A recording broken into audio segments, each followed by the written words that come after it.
우리에게 주신 하나님 말씀은 고린도후서 3장 4절로 6절까지의 말씀입니다. 신약성경 288쪽입니다.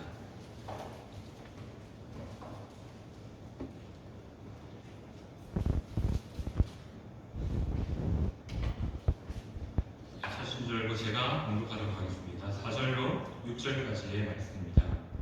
우리가 그리스도로 말미암아 하나님을 향하여 이 같은 확신이 있으니 우리가 무슨 일이든지 우리에게서 난 것 같이 스스로 만족할 것이 아니니 우리의 만족은 오직 하나님으로부터 나느니라. 그가 또한 우리를 새 언약의 일꾼이 되기에 만족하게 하셨으니 율법 종으로 하지 아니하고 오직 영으로 함이니 율법 종은 죽이는 것이요 영은 살리는 것이니라. 아멘.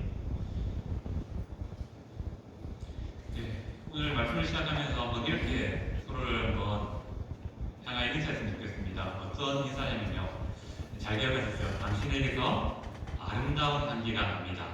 안 길죠? 우리 한번 서로를 바라보면서 이렇게 한번 인사하도록 하겠습니다. 당신에게서 아름다운 향기가 납니다. 네. 자, 아름다운 향기를 맡으셨습니까? 네, 감사합니다. 네, 요즘에 이 향기라는 주제가 젊은 사람들에게는 중요한 하나의 이슈가 됩니다. 그래서 자신이 어떤 향을 소유하느냐, 또 좋은 향기가 나는 곳이 어디냐라는 것을 생각하면서 사는 것이 어떻게 보면 젊은 사람들의 취향이라고 할 수 있고요, 또 색깔이라고 할 수 있습니다. 자, 우리가 생각할 때 우리는 향수, 향기에 대해서 별로 크게 신경 쓰지 않고 살아갑니다. 그런데 젊은 사람들은 다르더라고요. 저도 잘 몰랐습니다. 그런데 최근에 여러 가지 이야기를 듣고 강의도 듣고 책을 접하면서 알게 된 것이 뭐냐면, 젊은들에게 향수가 정말 중요하고 향기가 정말 중요해서 이 향기를 위해서 젊은 사람들은 많은 돈을 투자한다라고 합니다. 그래서 지금 가장 이슈가 되는 서울의 성수동에 가면요, 세계의 각 향수 회사의 체인점이 다 거기 있습니다. 거기서 자신들이 파는 향수도 팔지만 또 여러 가지 향수를 조합해서 파는, 향기를 만들어서 파는 그런 일도 참 많습니다. 그렇게 향기는 우리에게도 여러 가지 영향력을 주며 또 기분을 좋게 하기도 하고 우리를 평안하게 만들기도 합니다. 특히 오늘은 인사를 우리가 서로에게 아름다운 향기가 납니다라고 인사했습니다. 우리에게 나는 이 아름다운 향기는 코로 맡는 게 아니지요. 눈으로 보는 것이고요, 또 마음으로 느끼는 것입니다. 우리 교회가 그런 향기가 나는 교회였으면 참 좋겠습니다. 물론 우리가 예배당에 왔을 때 우리가 좀 향수가 기기가 있어서 좀 나긴 납니다. 그 향기보다 서로를 좀 바라보면서 이게 예수님의 사랑의 향기구나, 이게 예수님의 마음이구나 라는 것들이 풍겨나는 교회가 우리 늘 푸른 교회가 되기를 소망합니다. 간절한 소망은 그 이면에 냄새가 나는 교회가 되어서는 안 되겠죠. 우리가 예수님의 사랑을 잃어서, 하나님의 말씀을 잃어서 희귀무근한 냄새가 나는 교회가 아니라 정말 그리스도의 사랑의 냄새가 충만한 교회가 우리들 푸른 교회가 되기를 소망하면서 오늘 주어진 말씀을 함께 살펴보고자 합니다. 오늘 읽었던 말씀은 이전에 나온 2장 16절에 대한 대답으로 나오는 말씀입니다. 고린도서 2장 16절 말씀은 이렇게 기록되어 있죠. 함께 읽겠습니다. 이 사람에게는 사망으로부터 사망에 이르는 냄새요, 저 사람에게는 생명으로부터 생명에 이르는 냄새라. 누가 이 일을 감당하리요? 바로 오늘 읽었던 말씀은 이 질문에 대한 답을 다루고 있습니다. 누가 이 일을 감당하겠느냐? 누가 이 냄새를 전하는 일을 감당하겠느냐라고 말씀하고 있습니다. 성도는 그리스도의 향기를 나타내는 자로서 살아갑니다. 그래서 우리가 서 있는 자리에서 예수님이 나타나죠. 그런데 중요한 것은 우리가 예수님의 향기를 뿜지만 어떤 사람에게는 그 향기가 향기롭게 다가와서 생명을 주지만, 반대로 누구에게는 우리가 예수님을 나타내지만 그 사람은 그 냄새를 맡지 못한 채 오히려 사망으로 가게 되는 안타까운 일들이 일어난다는 것이죠. 우리가 예수님의 향기를 품지만 거부하는 사람에게는 생명이 있게 된다라고 오늘 말씀은 우리에게 알려주고 있습니다. 그리고 2장 16절 말씀은 결국 이것을 말하죠. 누가 이 일을 감당하리요? 라는 이 질문을 통해서 우리에게 말씀하시는 것은 이겁니다. 누가 그리스도를 전하는 자로서 살아가겠습니까? 라는 질문입니다. 자, 성도님들, 누가 그리스도를 전하는 일을 감당해야 될까요? 오늘 읽었던 말씀 4절 말씀이 이렇게 말하죠. 그리스도로 말미암아 하나님을 향하여 확신은 있는 자가 그리스도를 전하게 될 것이다 라고 말합니다. 그리고 이어지는 말씀을 통해서 모든 일에 하나님으로 말미암아 만족하는 자가 그리스도를 전하는 자라라고 말씀합니다. 그리고 6절 말씀은 이를 새 언약의 일꾼, 다른 말로 그리스도의 향기, 그리스도의 편지라고 말씀하고 있습니다. 바로 이 일을 누가 감당하겠느냐라고 질문하시고 오늘 본문은 바로 새 언약의 일꾼이 이 일을 감당하는 자라고 말합니다. 그렇다면 우리가 이 새 언약의 일꾼이 누구인지를 알아야겠죠. 자, 우리는 이 새 언약의 일꾼이 누구인지를 알기 위해서 먼저 새 언약이 무엇인지를 살펴봐야 될 것 같습니다. 자, 새 언약이 있다는 것은 무엇을 의미합니까? 이전 언약, 헌 언약이라고 말할 수 있고요. 이전에 언약이 있다는 것을 말씀하고 있습니다. 자, 성도님들 성경책을 보시면서 언약이라는 단어를 자주 보셨죠? 우리가 구약 성경을 보면 언약이라는 단어가 종종 등장하게 됩니다. 그렇다면 구약에서는 언약이라는 단어가 등장하는데 새 언약은 무엇이겠습니까? 질문이 어려울 수 있습니다. 그럼 질문을 좀 쉽게 바꿔볼게요. 새 언약은 누구일까요? 예, 예수님이십니다. 맞습니다. 바로 우리 예수 그리스도께서 새 언약으로 이 땅에 오셨습니다. 예수님은 구약의 언약들을 완성하시는 분으로 우리에게 이 땅에 오셨다는 것이죠. 우리가 말다시피 창세기 3장 15절을 원시복음이라고 말합니다. 그 복음이 말하는 주인공이 누구일까요? 바로 예수님이십니다. 또 다윗의 언약을 우리는 알고 있습니다. 그 언약이 말하는 분은 누구일까요? 다윗이 아니라 바로 오실 예수님, 메시아이신 예수님을 말씀합니다. 바로 구약의 언약들은 하나님께서 그 백성과 관계에서 맺은 약속이죠. 약속이고 하나님께서는 너희가 이렇게 지키면 내가 너희를 이렇게 복주겠다라고 약속하셨습니다. 그 약속의 완성이 바로 예수님의 오심을 통해서 우리에게 새 언약으로 다가오게 되었습니다. 바로 새 언약이라는 단어를 좀 풀면요, 율법을 완성하셨다라는 의미가 됩니다. 바로 예수님을 통해서 우리에게 주신 이 율법이, 언약이 새롭게 되었다는 것이죠. 바로 새로운 약속은 예수님이시라는 것을 우리가 알 수 있습니다. 그렇다면 우리가 이전 언약은 무엇인지 한번 생각해 봅시다. 구약에 보면 언약이라는 단어와 함께 율법이라는 단어를 함께 사용하고 있습니다. 구약의 율법은 예수님을 통해서 새롭게 해석된다라고 말씀드렸고요. 예를 들면 이거죠. 살인하지 말라 라는 이 율법의 말씀이 예수님을 거치면 어떻게 됩니까?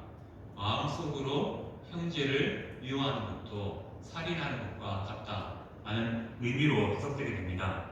그리고 구약에서 애굽의 종이었던 이스라엘 백성들이 예수님을 통해서 어떻게 바뀌죠? 예수님을 믿는 자들이 하나님의 자녀, 하나님의 아들됨의 이름으로 바뀌게 됩니다.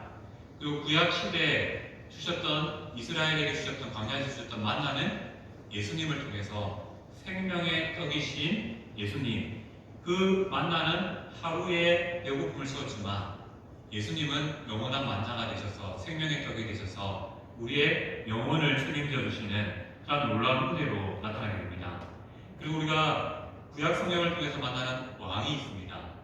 이 왕은 연약하여서 가끔은 이스라엘 백성들을 잘못된 길로 인도하기도 하고요, 이방신을 향하게 만들기도 했습니다. 하지만 이 땅에 왕으로 오신 예수님은 우리의 영원한 왕이 되어주셔서 우리에게 부족함이 없는, 우리를 든든히 지키시고 보호해 주시는 그런 놀라운 은혜로 다가오셨습니다. 바로 구약의 모든 것들이 말씀들이 예수님을 통해서 재해석, 새롭게 해석됨을 말씀합니다. 바로 우리에게는 이러한 새 언약이신 예수님이 계십니다. 그렇다면 우리가 한번 생각해 볼게요.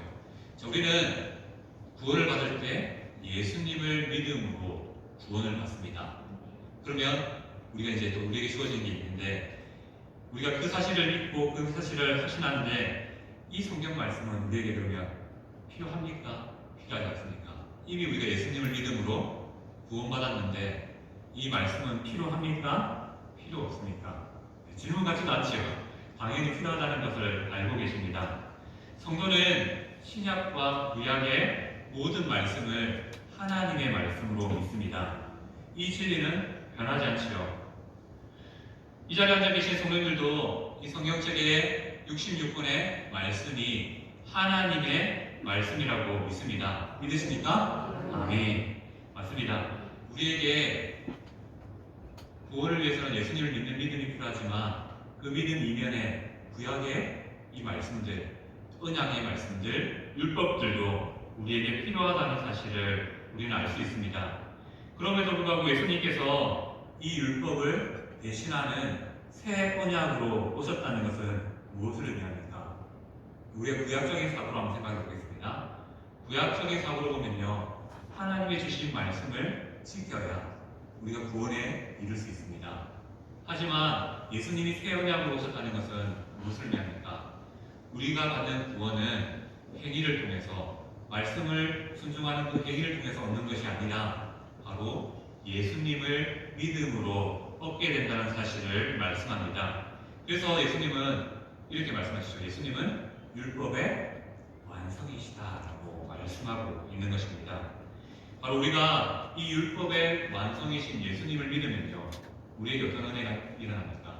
비록 우리가 구약의 말씀들을 하나하나 다 순종하진 않았지만 하나님이 보실 때 우리가 모든 말씀의 완전한 자로, 의로운 자로 보아주신다는 것이죠.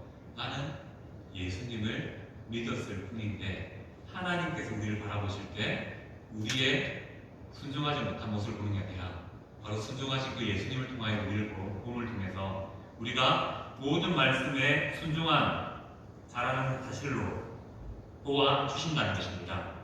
그것이 바로 예수님을 믿을 때 우리에게 주시는 은혜입니다. 예수님을 믿어서 구원받는다는 것은요, 구약적인 사고로 보면 이겁니다. 우리가 말씀을 다, 예수님으로 말미암아 말씀을 다 지켰다, 완전하게 되었다, 의롭게 되었다는 것을 의미합니다. 물론 우리가 그렇게 완전하지 않고 의롭지 않습니다.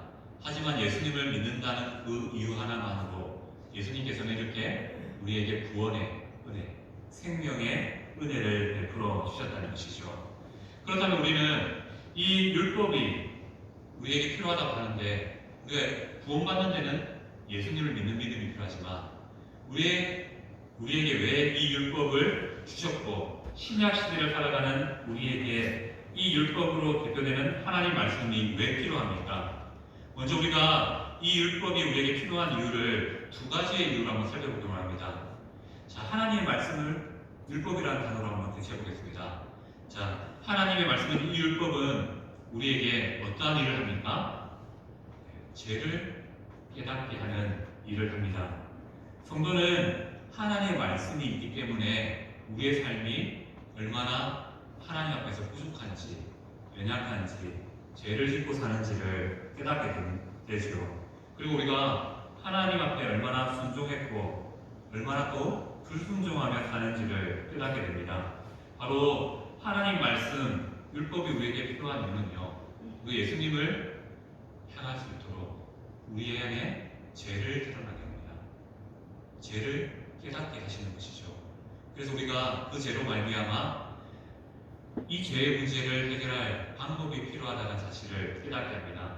바로 율법은, 하나님의 말씀은 이러한 기능을 가지고 있죠. 두 번째 기능은, 율법이 가진, 말씀이 가진 기능은 이겁니다.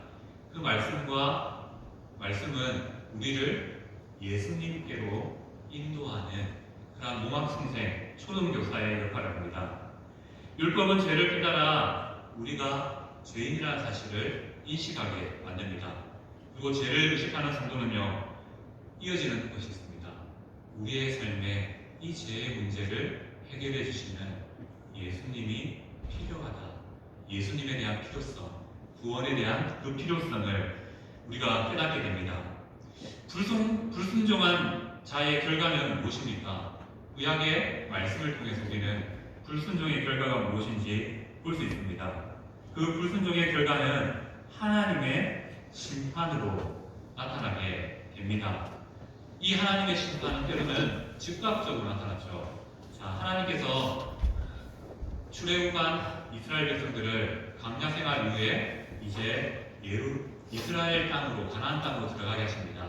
그리고 가나안 땅 정복 전쟁을 펼치게 되죠. 첫 번째 성 여리고성은 하나님 말씀에 주신 기준을 따라 순종함을 통하여서 아무 희생 없이, 전쟁 없이 그 성을 취하게 되는 놀라운 은혜를 경험했습니다. 그리고 하나님께서 또 명령을 주셨죠. 두 번째 성, 좀 작은 성이지만 그 아이성을 점령할 때 이스라엘 백성들에게 주신 말씀이 있습니다. 그 성에서 나오는 것들을 개인적으로 취하지 말라라고 말씀하셨죠. 하지만 그 말씀을 어긴 사람이 있었죠. 바로 아간은 그 전장에서 자신의 것을, 죄송합니다. 여리고성이죠. 여리고성에서 자신의 것을 숨김으로 말미암아 안타까운 일을 경험하게 됩니다. 바로 하나님께서는 그 땅에 있는 것들을 취하지 말라 했는데 개인적인 욕심으로 말씀을 어겼던 아간은 결국 하나님의 심판을 받게 되는데 어떻게 해요? 아이성 전투에서 패배하는 그러한 하나님의 심판을 이스라엘 백성 전체가 받게 되었습니다. 그리고 이후에 우리가 잘 알다시피 이스라엘 역사를 보면 말씀에 불순종했던 이스라엘 백성들이 바벨론이라는 나라의 포로가 되는 그러한 심판을 받기도 하였습니다.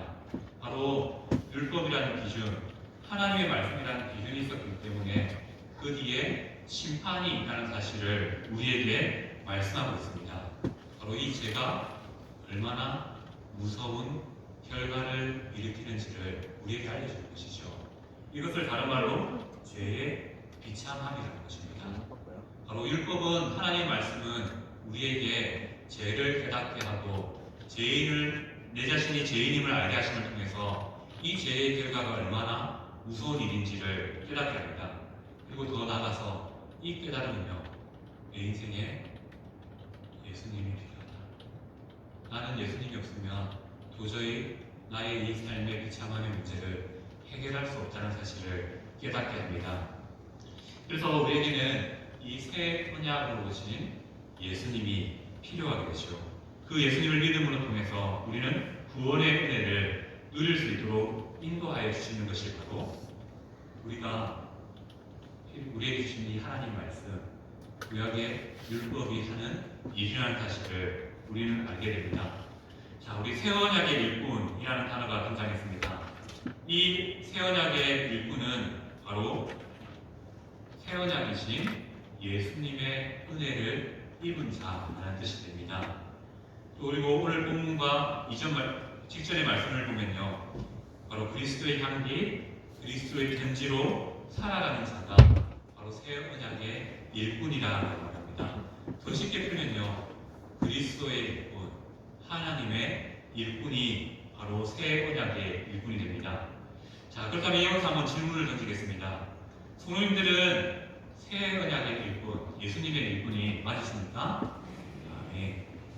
자, 그렇다면 우리는 새 언약의 일꾼으로서 어떤 삶을 살아야 될까요?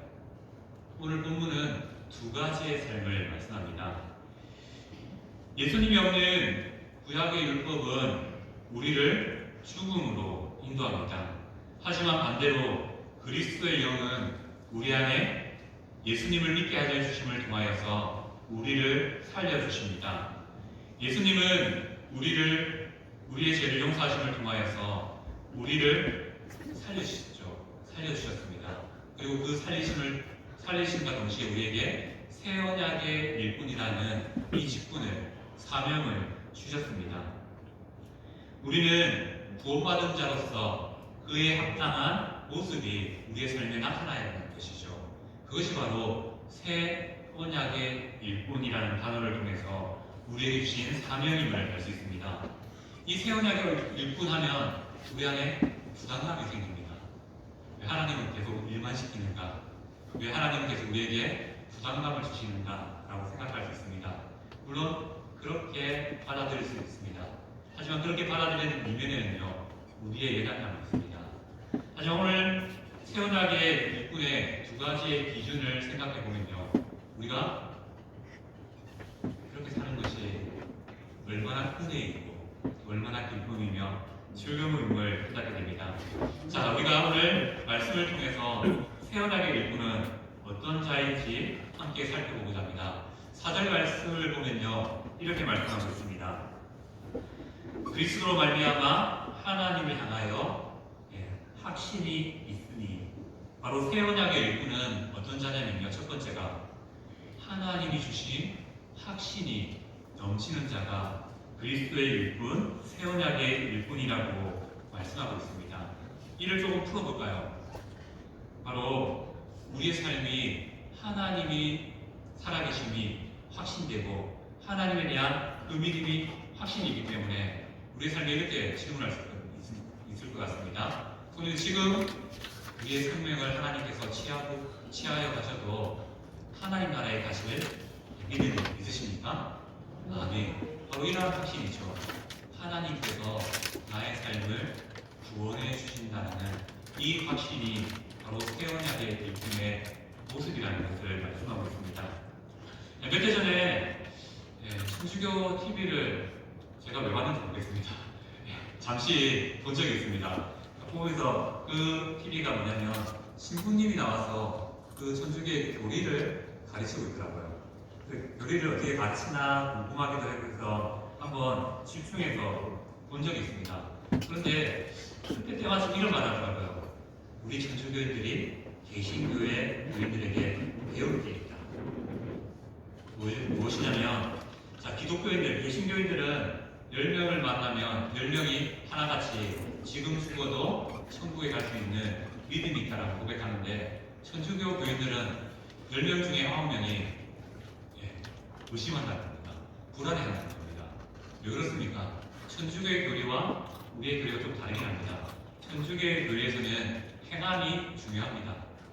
행함으로 구원을 이룬다는 것이 참 중요하기 때문에 그들은 예수님을 믿지만 늘 보죠. 내 삶에 제약된 모습들을 보면서 구원을 받을 수 있을까 의심하게 됩니다. 그래서 구원에 대한 확신이 약한 거죠. 그래서 필요한 게 뭐예요? 이전에 믿었던 믿음 좋은 선배들의 신앙, 공유 사상이라고 하죠. 그 믿음이 내게 있어야 되고요. 그래서 세례명이 필요하고요. 그리고 먼저 믿은 사람들의 믿음이 내게 와서 나를 좀 충만하게, 풍족하게 만들어줘야 되기 때문에 누가 어떻게 믿었느냐, 그 사람의 믿음을 받는 것이 정말로 중요한 것이 천주교입니다. 하지만 우리 기독교는 다르죠. 우리는 예수님을 믿음으로 구원받는다는 이 사실을 잘 알고 있고 믿고 있습니다. 그래서 우리는 하나같이 그 믿음을 확신하면서 살아갑니다. 물론 지금의 시대는 조금 다를 수도 있겠지요. 지금은 어떻게 보면 이 구원에 대한 확신이 다시 한 번 더 회복되어야 될 시대라고 생각했습니다. 하나님에 대한 그런 확신을 우리가 제대로 가르치지 않습니다. 오히려 예수님 믿으면 못 받는다. 하나님이 다 알아서 책임져 주신다. 틀린 말은 아니죠. 그러한 것들만 가르친 채 우리가 정말 갖춰야 될 구원에 대한, 예수님을 믿는 그 믿음에 대한 것들을 가르치지 않는 모습들이 나타나고 있다는 것이죠. 그래서 지금 젊은 사람들에게 나타나는 현상 중에 하나가 무엇입니까? 이 구원의 확신이 제대로 가르쳐지지 않았으니 무슨 일이 나죠? 교회에 대한 이탈이 일어나고 있다는 것입니다. 구원의 확신이 없으니 하나님을 떠나는 일이 너무나 쉬워지는 그러한 안타까운 일들이 일어나고 있다는 것이죠. 우리는 이러한 현실 앞에서 우리의 삶을 다시 한 번 더 점검해야 됩니다. 나는 하나님을 향하여, 그리스도로 말미암아 하나님을 향하여 구원에 대한 확신이 있는가? 하나님의 살아계심에 대한 확신이 있는가? 그것을 점검해야 되는 것입니다.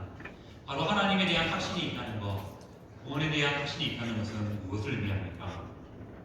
이 말씀이 나를 살리는 그런 놀라운 힘이 있다는 사실을 깨닫게 되는 것이죠. 구원의 확신 무엇이겠습니까? 바로 하나님에 대한 확신이며 말씀에 대한 확신임을 말씀하고 있습니다. 바로 새 언약의 일부는요, 어려운 게 아니라요. 내가 믿고 있는 그 하나님이 살아계심을 인정하는 것. 그것이 새 언약의 일부의 모습이라는 것을 말씀합니다. 또한 내가 예수님을 믿어서 구원받았다는 것.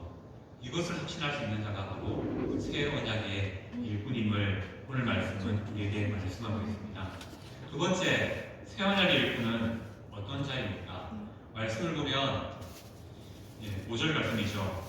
바로 하나님으로 말미암아 만족하는 자가 새 언약의 일꾼이라는 사실을 말씀하고 있습니다. 우리는 자신이 계획한 일을 목적을 이룰 때 만족을 누리게 됩니다. 봄에 씨를 뿌리고요, 그에 합당한 것들을 가을에 거둬들이며 만족하죠. 우리가 했던 일들이 혹여나 계획했고 시작했는데 그것이 실패하면 어떻습니까? 불평하게 되고요, 만족이 아니라 오히려 원망을 갖게 된다는 것을 보게 됩니다. 이러한 우리에게 하나님께서는 새 언약의 일꾼이라면 이렇게 해야 된다고 말합니다. 무엇입니까? 모든 현실에 만족하는 법을 배워야 된다고 말씀하고 있습니다. 우리의 만족은 무엇입니까? 내가 성공하는 것 아니고요, 내가 돈을 많이 버는 것 아닙니다. 우리의 만족은 하나여야 됩니다. 무엇입니까? 바로 나를 구원하신 그 예수님, 하나님 한 분이 우리의 만족이 되어야 되는 겁니다. 근데 우리가 쉽지 않습니다. 하나님으로 만족하는 삶이 쉽던가요? 쉽더라고요.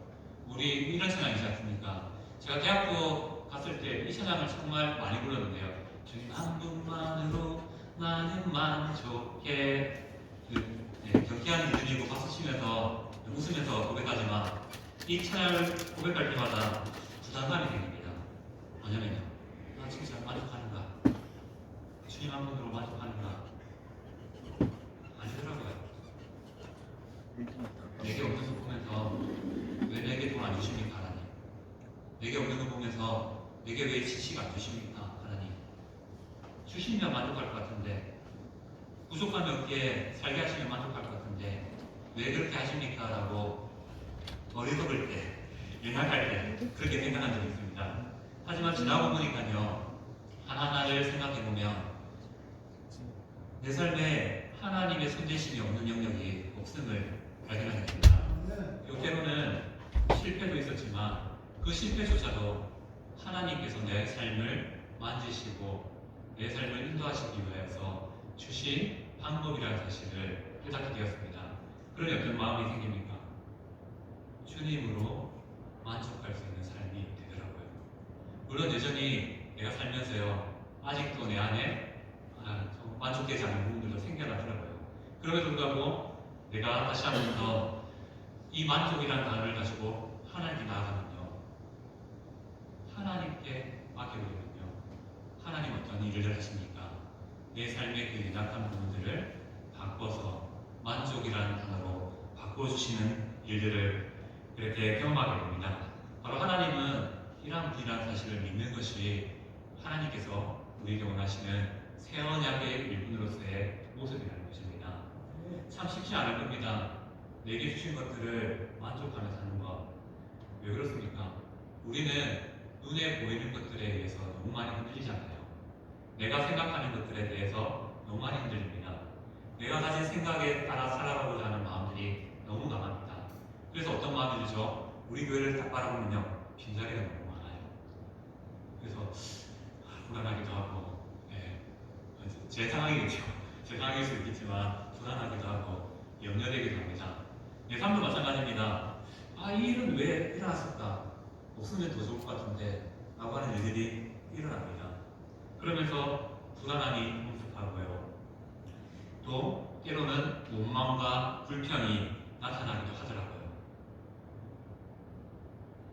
그렇게 우리는 어떻게 보면 만족함에 있어서 연약함을 가진 존재들입니다.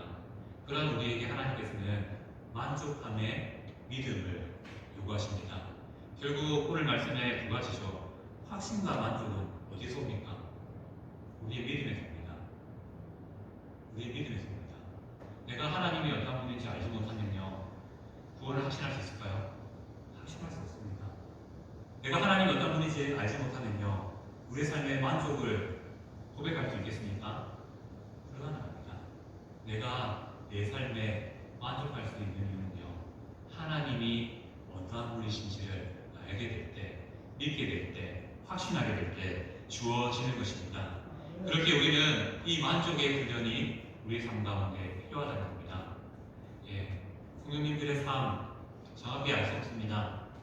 하지만 최근에 이 성령님들의 삶 가운데 들려지는 이야기들, 또 보여지는 이야기들을 보면요, 하나님께서 좀 많은 일들을 좀 일으키고 계신 것 같습니다.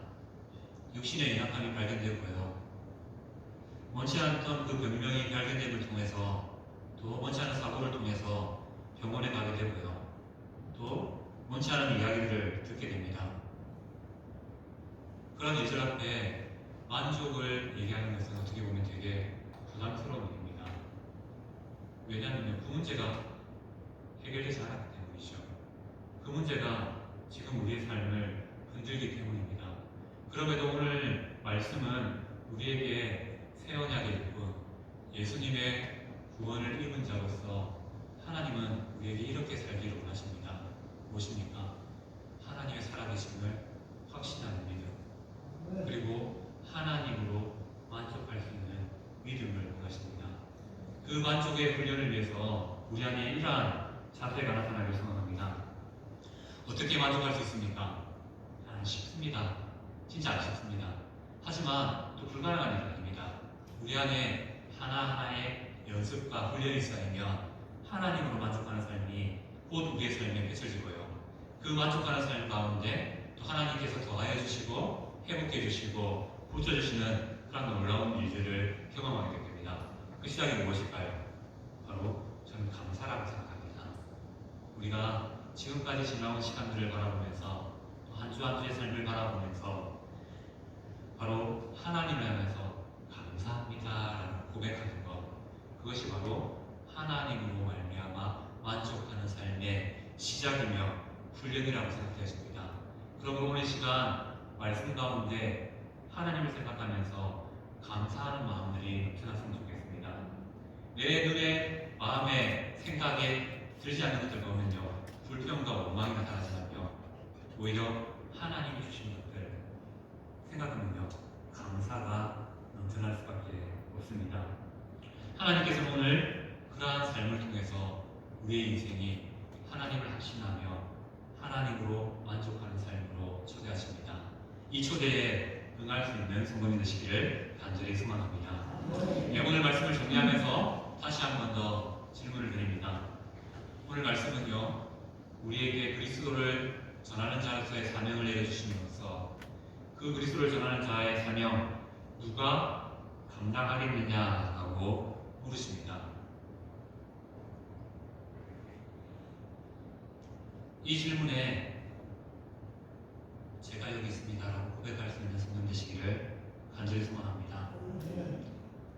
하나님에 대한 확신과 만족으로 내가 새 언약의 일꾼입니다라고 고백하시는 성도 되시기를 소망합니다. 그리고 먼저는요, 우리가 주어진 이 예배에 만족할 수 있는 성도 되시기를 소망합니다. 하나님이 들리고요, 하나님이 보이면요, 은혜가 나타납니다. 그리고 우리의 삶에 사라졌던 만족, 감사가 나타날 수 있습니다. 우리의 모이는 이 예배가 이제 하반기 시작되는 이 예배의 모임 하나하나가 하나님이 우리의 삶을 만져주시는 감사의 자리가 되기를 축원합니다. 그리고 혹여나 우리의 삶에 하나님으로 만족하지 못하고 우리를 넘어뜨리는 유혹이 생겨날 때 그 유혹의 문제도 하나님께 온전히 가지고 나갈 수 있는 문제를요 하나님께 가져가고요. 하나님께 내려놓았더니 하나님이 회복해 주시는 이 일들을 경험을 통하여서 우리 안에 더 많은 만족과 감사가 넘쳐나는 성도님들의 삶이 되기를 간절히 소망합니다. 아멘.